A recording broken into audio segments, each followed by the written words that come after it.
want to show the details of a specific CCI.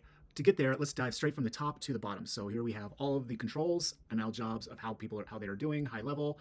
As I click into this one, you can see all of the different CCIs for that specific control. Get the different values right there. Here's a high number. I'm going to click into this one. Okay, this is what we're going to talk about. So for every single CCI control, we have information to help us know what this is about. High level, this is verifying audit logs, establish the identity of individuals. Okay.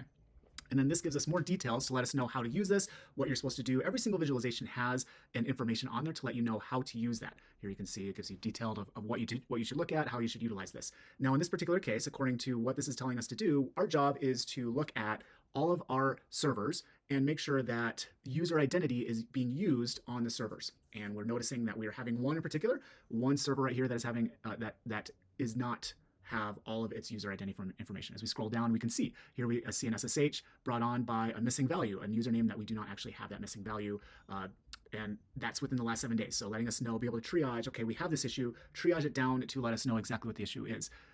All of these visualizations interact with timeline, with Discover, letting you be able to connect those dots as you focus on a specific machine learning here. The machine learning was really high. As we focus on that, all of the dashboards change to let us see all the information focused on just that time frame.